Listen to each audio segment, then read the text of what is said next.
This quite beautiful photograph is of my parents on their wedding day on Christmas Eve 1932 in Nazareth.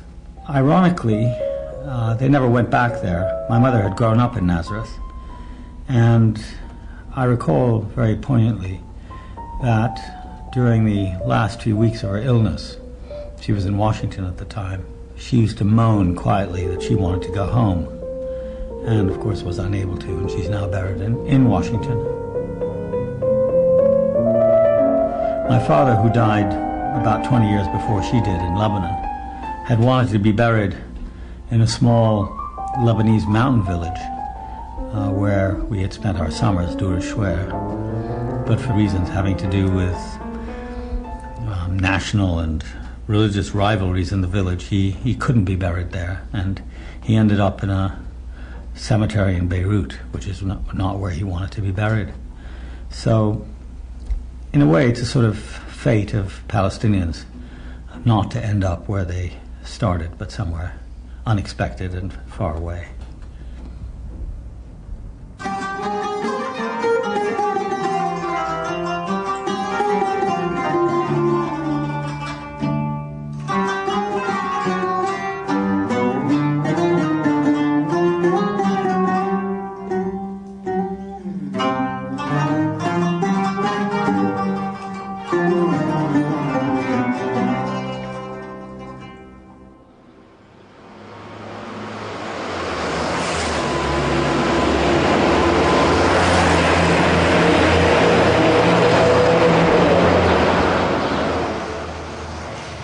Which is our equivalent of private school.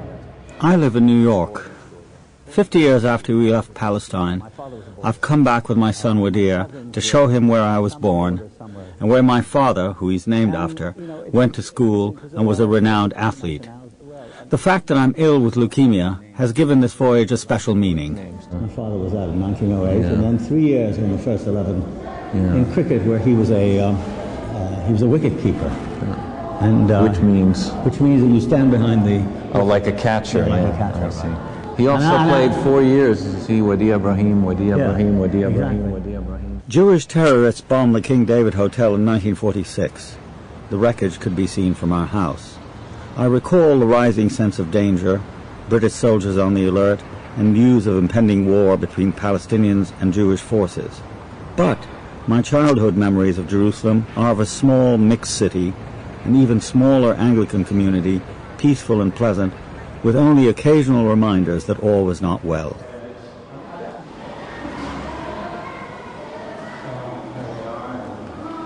As a child of 10, the bombing of the King David Hotel made only a fleeting impression on me. Much clearer was that of a Jewish classmate of mine at St. George's School. This guy I remember, he was in my class, David Ezra. He was slightly older, yes. I remember him very clearly, from my time, because I think there were maybe 2 Jewish boys in the class. But he was quite striking. He was a bigger fellow than I was, and I sat next to him in the back of the class. It's strange how he stuck in my mind all these years. And that's it. Damn it.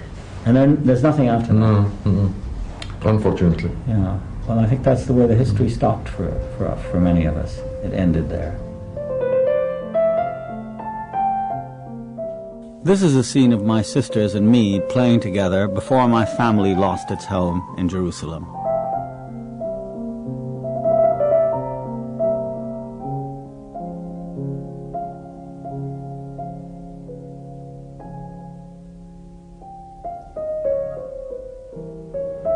We used to come here sort of as a daring thing to do, because we weren't supposed to go here. I wanted to show Ibrahim Abu Lughod, my oldest Palestinian friend, the house I was born in. He became a refugee in 1948 and then spent 40 years studying and teaching in the United States. And this is the room I was born in. I don't know what it became. Did they preserve your bed there? No, of course not.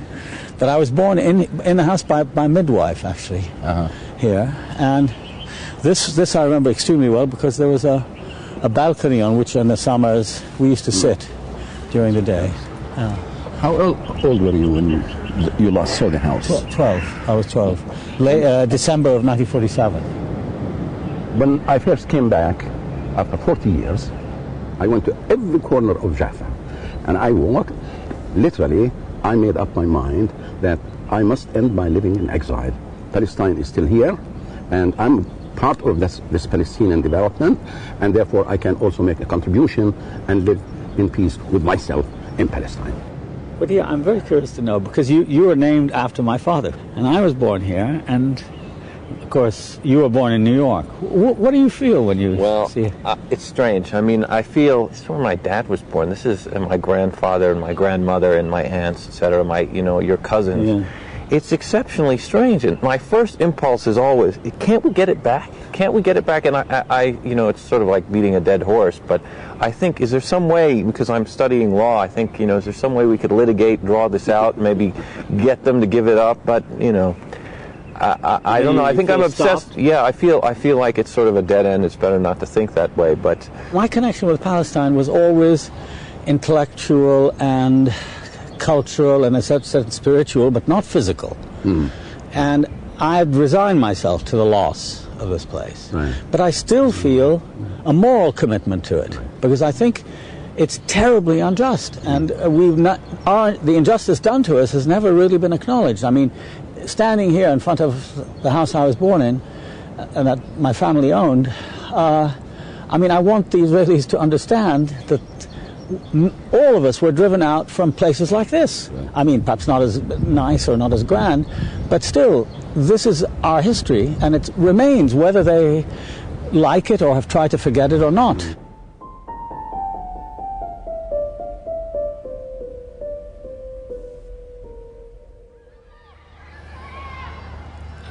We lost our family home. Others lost much more during an-Nakba, the catastrophe, as Arabs still call it. Salah is a survivor of the massacre of Palestinians at the village of Deir Yassin on April the 9th, 1948, which was certainly the most traumatic event of the war and was calculated to spread panic. 25 members of her family were murdered.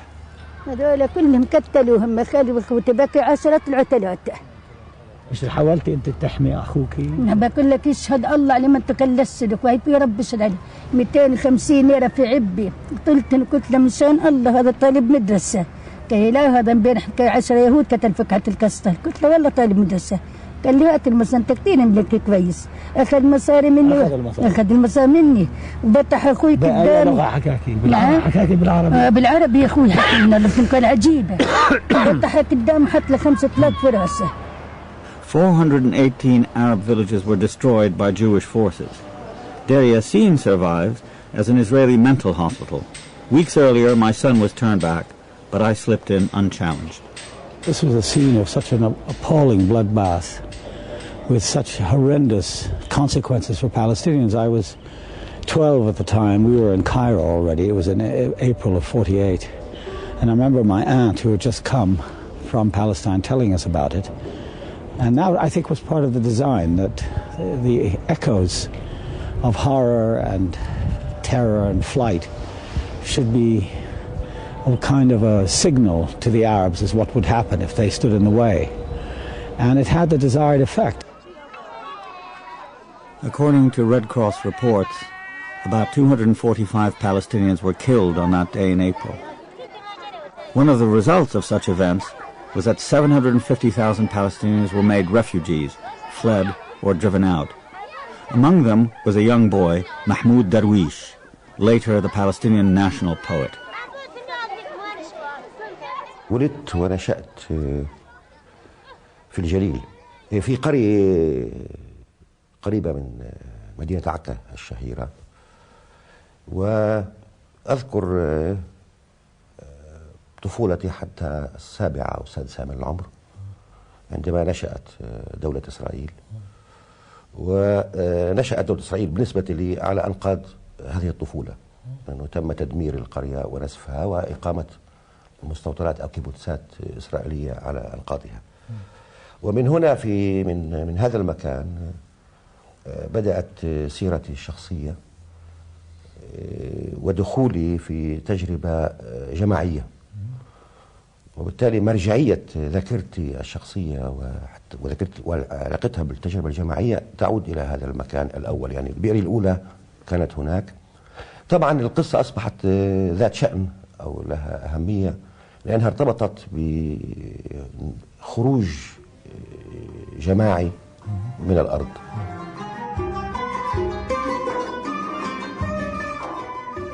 Israeli official information maintained for many years that the Arab exodus was voluntary. A generation of Arab and Israeli historians has examined the evidence, which tells a different story. One of the leading Israeli figures in this field is Professor Ilan Pape. Palestinians were called upon by the leaders to leave, right. And myself and others have found enough evidence to show both concrete expulsions, but also in a more overall scheme of expulsion, and accompanied by acts of massacres, and not only the Deir Yassin massacre. In your opinion, there is evidence, enough evidence, to show that there was a concerted effort to rid Palestine of its indigenous inhabitants. Yeah. Oh, definitely.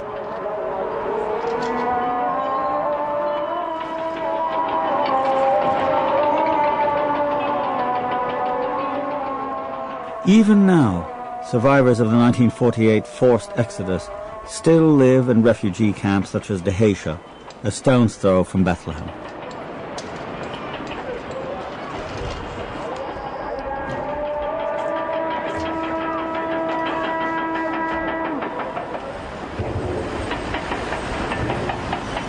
This is the Dheisheh refugee camp.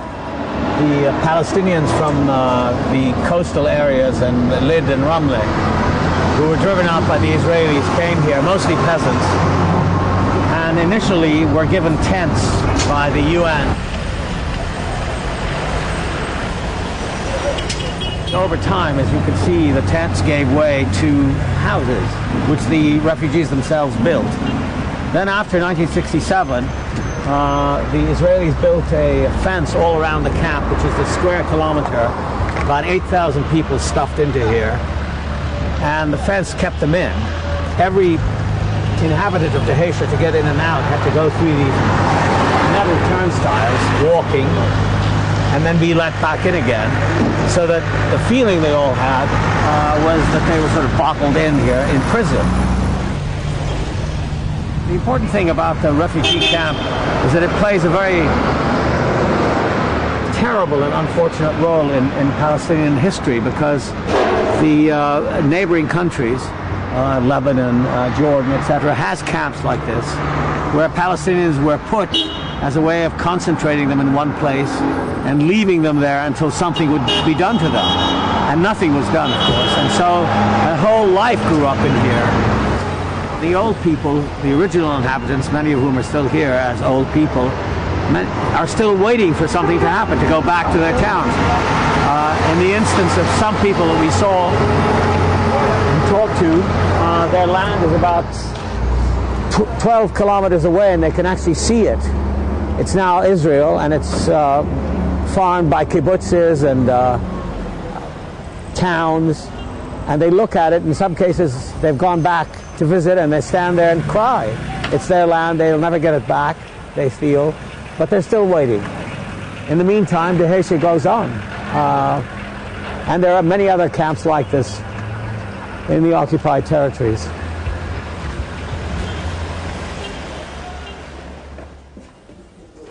مرحبا. كيف حالك؟ Yusuf Laham and Mr. and Mrs. Khalil Laham are old friends and neighbors from the same village near Lidda. They were evicted in 1948 and since the mid-1950s have lived in Dheisheh refugee camp, where they've raised their children and grandchildren.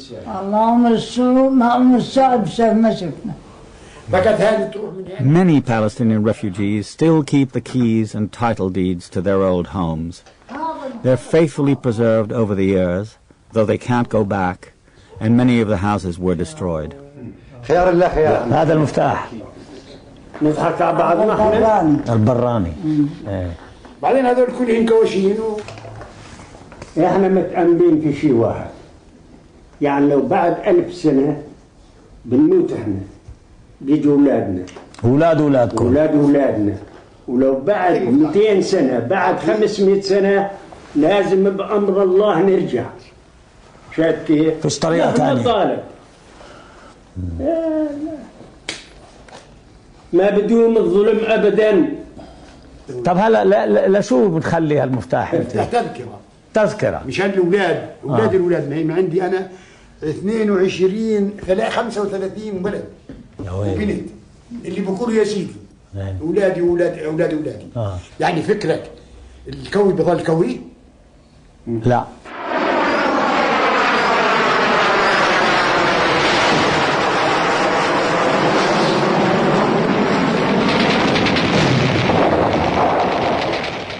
Refugees from 1948 Palestine who resettled on the West Bank were under Jordanian jurisdiction until the 1967 war. Then they came under Israeli military occupation. For those of us who lived in the West, the Arab defeat was particularly shattering and magnified by our distance from it. 67 was actually a watershed for, I think, for all of us in America. What I saw in 67 was totally unexpected, shocking, for two reasons. One is obviously the complete dashing of the Arab states and the hope that we had pinned that there will be a battle and we will be liberated and we will be able to go home and so forth. And the way the Arab states were shattered, the armies, I mean, it was unbelievable. I never realized how racist American society was at that moment in terms of the Arabs. How pleased that media showing the pictures of Egyptian soldiers in the desert and so forth, and how happy they were with this victory of the Israeli army.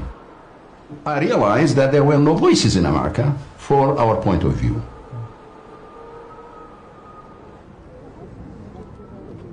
It was at this point, just after the war, that my friend Ibrahim contacted me for the first time in many years and asked me to write an essay called The Arab Portrayed.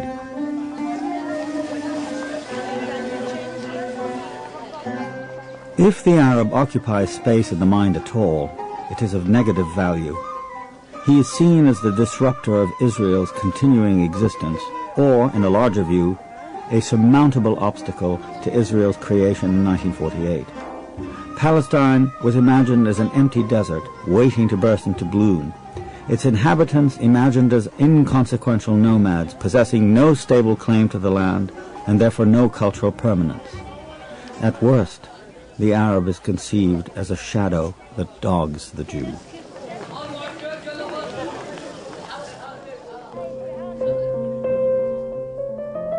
Just after the 1967 war, Daniel Barenboim, the celebrated Israeli pianist, was married to Jacqueline Dupre.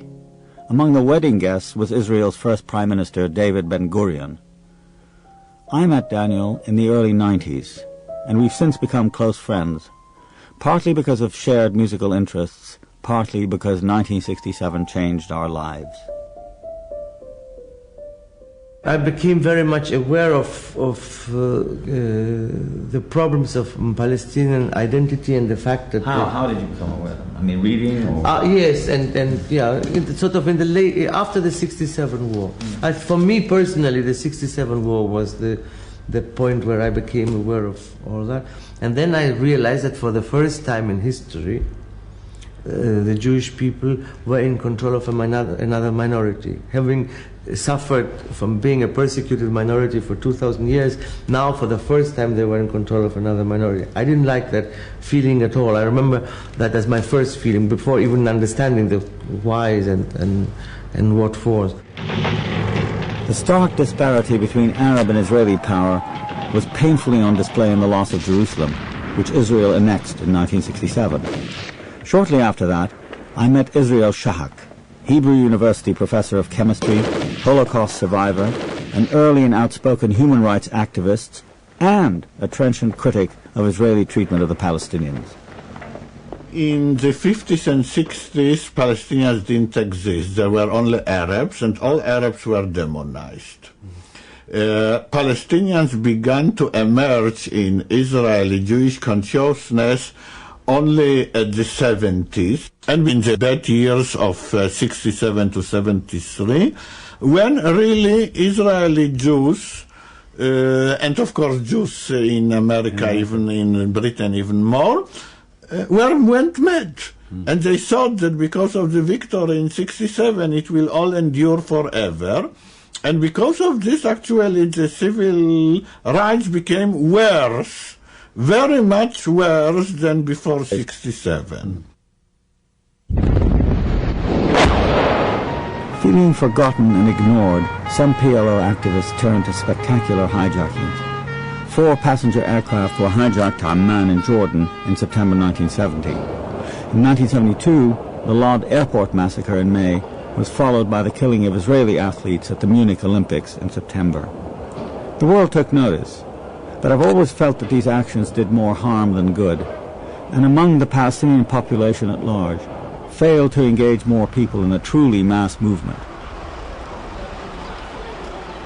Most Palestinians remained refugees without self-determination, even though our political efforts were rewarded with many, alas not implemented, United Nations resolutions.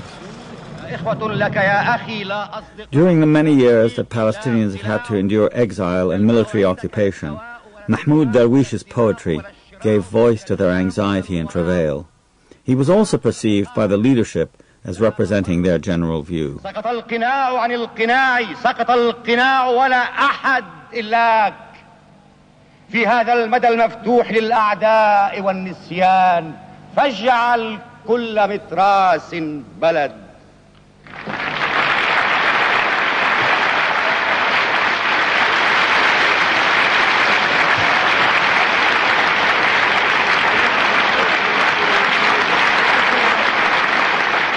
أنا أعتقد أنه شعري في آخر 10 سنوات وضع أنسن سؤال القضية الفلسطينية وسؤال الإنسان الفلسطيني وتحول وأخطر شيء على يعني قصدك أخطر شيء على الثقافة الفلسطينية هو أن تبقى موضوعا وليس ذاتا.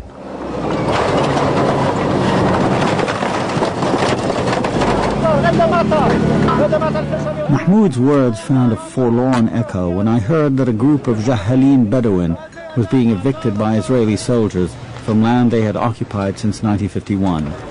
Several of their leaders were also arrested. The Jahalin were displaced from the Negev desert in 1948, and they moved around on the West Bank until they settled near Jerusalem. The soldiers forcibly removed their few possessions, and after the Red Crescent gave them tents, the Israelis returned to confiscate them.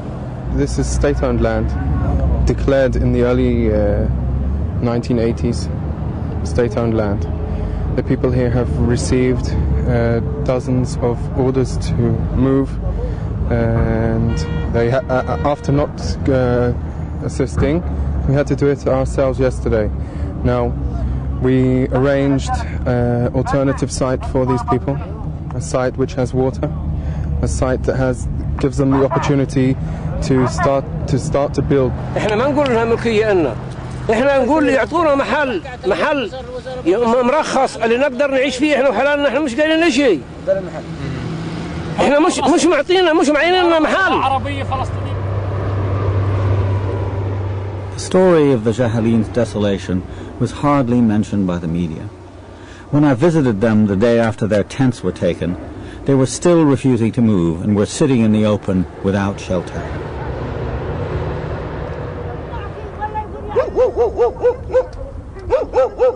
I'm standing in a place called Bir Maskob, which is translated as the Moscow Well, and it's midway between Jerusalem and Jericho, but just up there is the largest Israeli settlement on the West Bank. We're in the center of the West Bank now.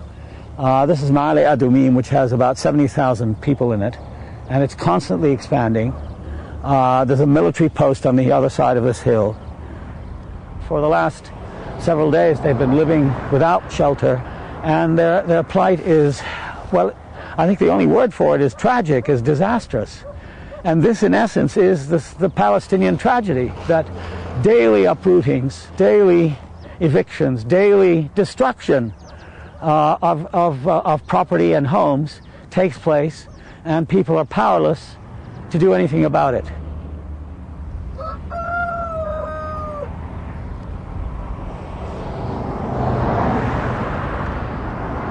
The world has taken very little notice of this, and I must say, it's very, very hard for me to stand here talking about it when I see my own people going through this endless calvary without any relief, without any sympathy or support from the so-called civilized world, which backs Israel in these barbaric, inhuman practices, which are scarcely known to the world around. But it is out of these details, look, I mean, the little bits of plastic, the little logs, the bit of railing here, a tin can crushed here.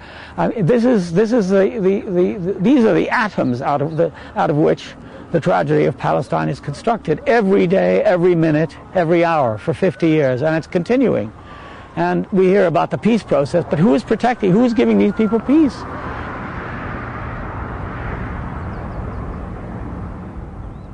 I must say it's terribly, terribly hard for me to stand here and feel so utterly powerless and ashamed, really, that I belong to the same human species as these brutes who come and dislocate people without apparently a twinge of conscience.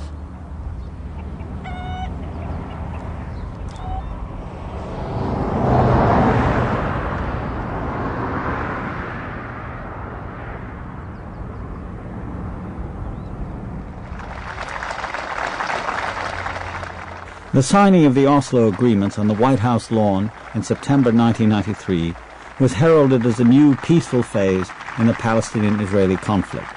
But what the public relations hype completely failed to note was that Oslo carefully denied Palestinian self-determination, and in the view of most Palestinians has created a new system of Israeli-controlled injustice. Oslo was the second largest victory of Zionism. The first was 1948, of course. And it has stabilized a very bad situation in which Arafat regime and Israel cooperate in oppressing Palestinians. Yeah, I look on them as part, of course, big part and inferior part, but part of the same system. Under the Oslo Agreement, the Palestinian Authority now has administrative autonomy in separated areas. About 60% of the Gaza Strip is Palestinian, but Zone A is only 3% of the West Bank. Zone B, which is jointly patrolled, is 24%, and Zone C, 72%, is fully controlled by the Israelis. The status of Jerusalem and Palestinian refugees is simply deferred. Oslo does not mention at all roughly 1 million Palestinians who are Israeli citizens and whose official designation is non-Jews. They are 20% of Israel's population, but do not have the same privileges as Jewish citizens. A leading spokesman for Palestinian Israelis is Knesset member Azmi Bshara. Oslo hasn't provided the answer, really. I think Oslo was not supposed to provide the answer. I don't know why people analyze it as if Oslo was supposed to provide an answer to the crisis of the national movement. It was supposed to provide the answer for the crisis of the PLO. What is being built here is not, in the realities that we face, is not a two-state solution. It is a demographic separation without sovereignty. Now, demographic separation without sovereignty has one name in history. It is called apartheid. It has no other name. I mean, you are separating two groups. One has sovereignty and the other not. Right? This is apartheid. This is not two states.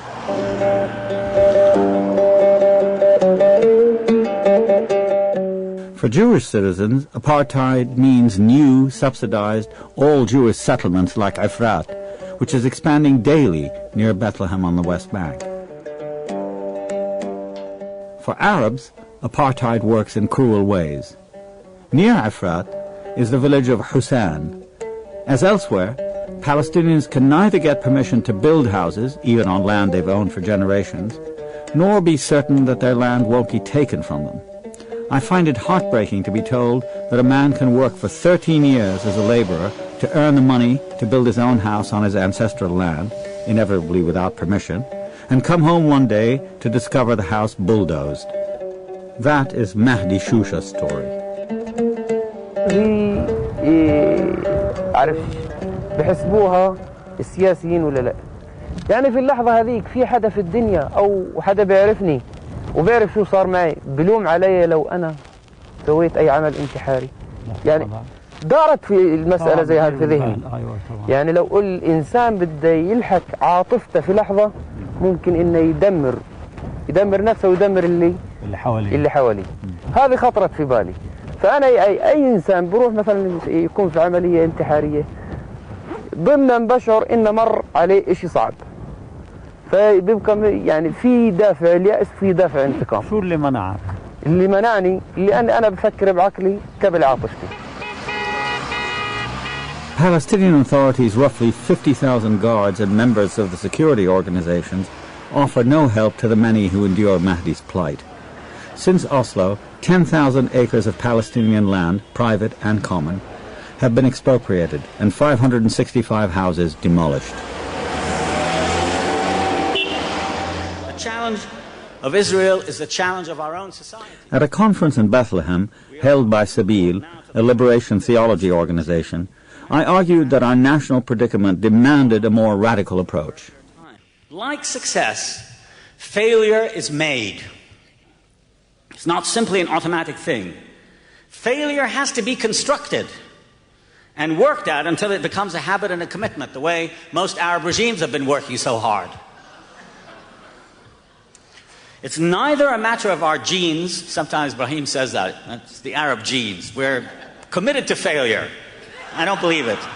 And it's not a matter of destiny. By the same token, we can commit ourselves to changing our situation, not by force of arms which we don't possess and cannot foreseeably possess in requisite strength, but by a mass movement of people determined by political, moral, non-violent means to prevent our further ghettoization and drift. To settle for less, as our leaders have, would be a terrible mistake whose consequences are already evident all around us. Thank you.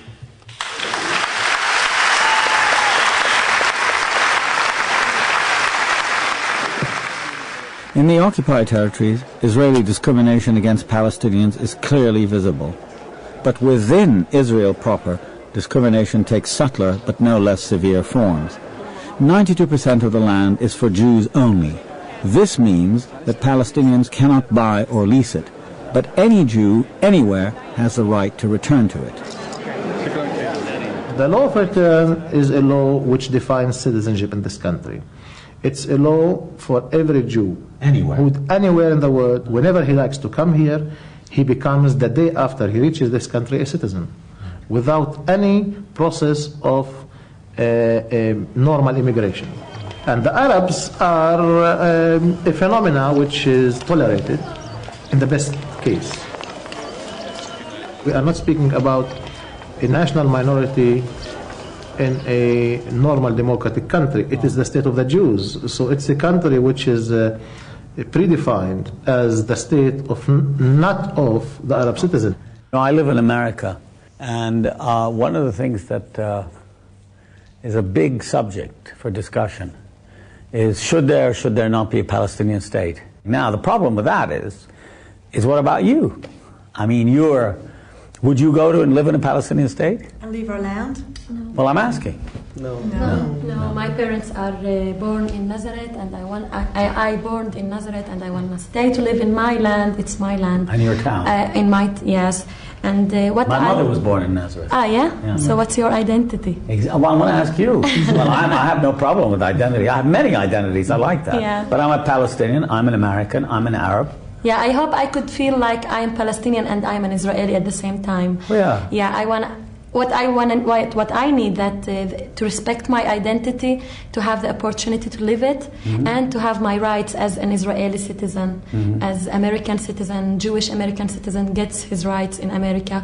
I don't get it. Can you see a difference between yourself and you, for example? Can you see a difference between your parents and you? Surely I can see a difference. See, they were raised years after we lost Palestine.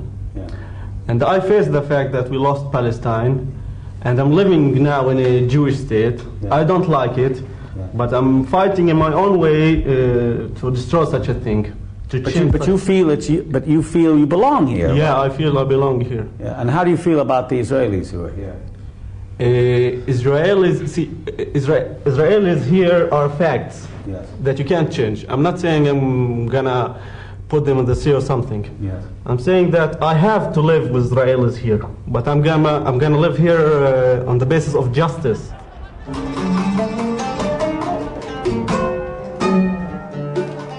Nowhere is the scarcity of justice for Palestinians more glaringly evident than in Hebron, whose 120,000 Arab inhabitants are at the mercy of 450 well-guarded, militant Jewish settlers who have taken over part of the town. The Cordoba Girls' School, which is located at a division of Hebron's two parts, bears the brunt of settler hostility.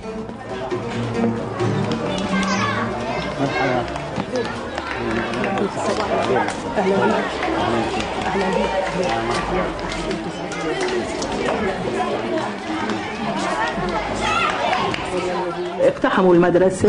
في البداية كان محاولة إنزال العلم عن سطح المدرسة. مستوطنين بس كان جيش ما كانش ظاهر. لا، في مسدس صغير كان على جنب. مسلحين. فالحقيقة احنا سكرنا ابواب المدرسة اللي فوق واللي تحت.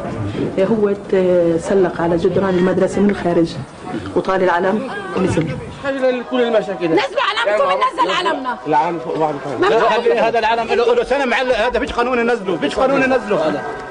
كان صار زيادة كثير، تصرفاتهم بتزيد سوء، فنزلوا الطالبات، نزلنا مع الطالبات في احتجاج، مسيرة احتجاجية على ممارسات المستوطنين.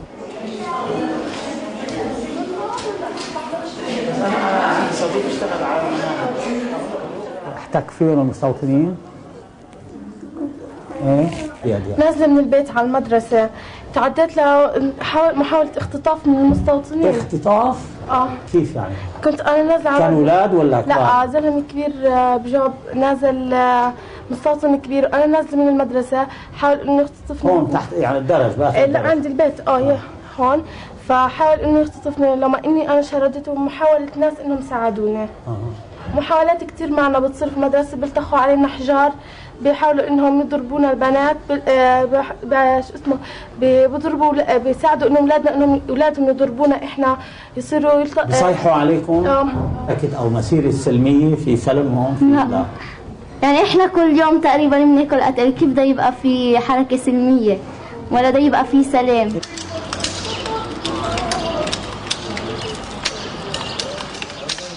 Hebron's antiquity and its Old Testament status has laid it open to ugly disputes over priority and control.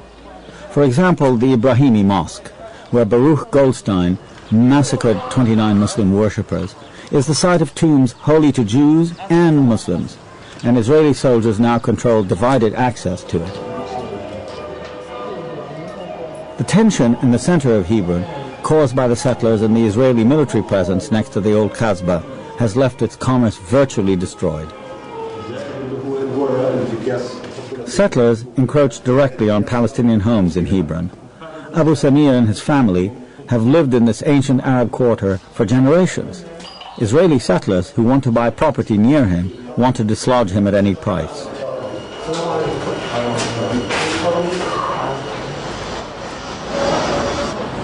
We're standing on the roof of Abu Samir's house here in the heart of the old city of Hebron.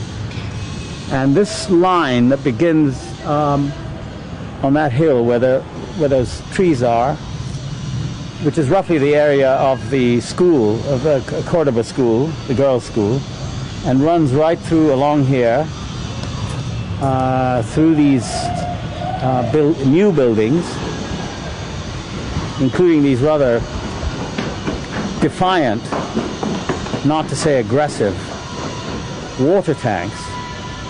But because the settlers wanted to take this land and claiming that they were threatened by these Palestinian civilians, they built then in the last few weeks basically a kind of a fortified strong point on the top of an Arab house where there are soldiers, as one can see, who are there 24 hours a day. So planted right in the middle of it are these, well, let's call them whimsical settlers who have decided to camp here and claim this as their own Jewish land. And I think there is one of the paradoxes and ironies of the current situation, because all of this is a result of the peace process on which the Palestinian Authority signed on in September of 1993.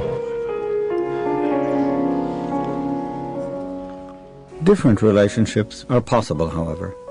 Close Palestinian friends of mine invited Daniel Barenboim and me to dinner at their West Bank home. The next night, at his packed Jerusalem recital, attended by his Palestinian hostess, Barenboim movingly dedicated this first encore to her, to applause from the Israeli audience. The only way for me that this can be solved now is saying, we are here, this is the land that is available, what is the best way that we can live in it? And I believe only in this kind of pragmatic vision to the future, and not looking back with historic and not to speak of religious rights. I think you and I agree on one thing, namely that the idea of separation is simply a kind of fiction. But I don't agree with you about the role of history. I mean, I think history has to be taken into account because there are historical wounds that, as a people, we feel that have to be understood. Just as there are historical experiences of Jews that we have to understand as well. I mean, if each of us takes account of the other's history, then I think we can move towards reconciliation. I think the principle of Zionism is still absolutely correct for the Jewish people. The price that it has exerted is another subject, but it is absolutely correct, provided it continues to develop. In other words, if you make Zionism, the idea of Zionism, what it was in 1947, or in 45, or even in 48, at the creation of the State of Israel, and leave it as such, it will only be a negative force. It is absolutely essential for an Israeli leader to have the vision that he has to start with a symbolic gesture. And then the rational conclusions will be achieved. But the symbolic gesture towards the Palestinian, this symbolic gesture is now absolutely essential, and unfortunately, I don't see it from the present government. Something else will emerge because people will recognize the futility of the Oslo Agreement. Oslo contained from the beginning the seeds of its own destruction. The conditions that prevail today... You mean with the Netanyahu government? Of course.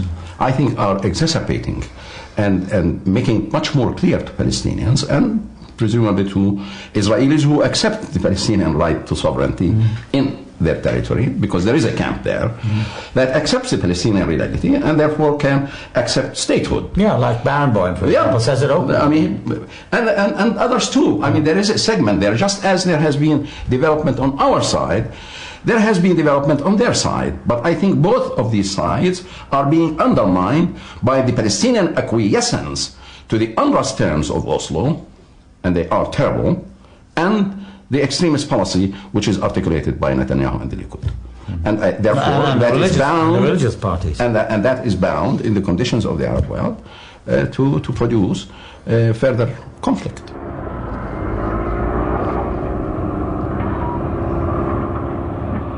we have stolen too much of the Palestinian land. Look on the situation around Jerusalem, where the Jewish settlements. Of course, I recognize this is a stolen land, but I also recognize that 250,000 Jews are living now of that stolen land. You cannot expel them. You cannot turn the wheel back. You can make justice. Exactly as it was made in South Africa. There was no turning the wheel back, but attempted more and more justice.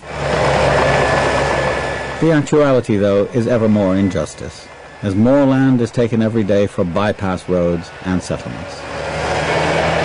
This is inhuman and unjust, and you know it. You're a decent person, I can tell. These are poor people. You're taking their land away from them.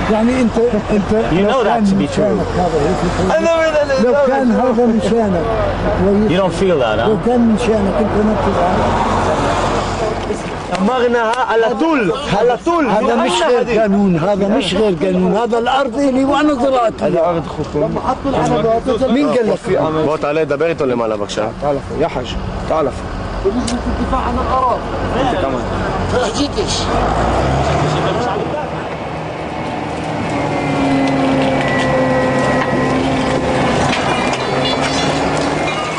We were driving along and saw a bulldozer bulldozing this field right here. I stopped there and I started talking to the villagers, who were, of course, in extreme consternation that their land was being destroyed and taken from them. And all of them said that they had never been given warning, not been told this was going to happen. But the group of Israeli soldiers told me the following. Their story is that this land is being cleared for a road, which is mostly, they say, used by Palestinians. And I said, well, what about this big road here? He said, yes, and the settlers use it too. I said, exactly. So what do you need another even bigger road, which is obviously about 100 meters wide? So then they said, well, this is done by arrangement with the Palestinian Authority. I said, well, where is the evidence for this? He said, well, you should talk to the headman of the village, the Mukhtar, a man called Abu Isa, who's nowhere to be found. And he knows about this, and he arranged it with the cooperation of the Palestinian Authority. So I asked the soldiers, I said, well, whatever you think you're doing, you're obviously destroying people's lands. He said, it's not their land, it's land of the State of Israel. I said, well, how could that be? I mean, these people have been working this land for hundreds of years. He said, yes, but you know, it's part of progress. We build planes, spaceships, cars, roads. This is part of development. I said, yeah, but they haven't been compensated. He said, yes, they have. I said, who paid them? He said, I don't know.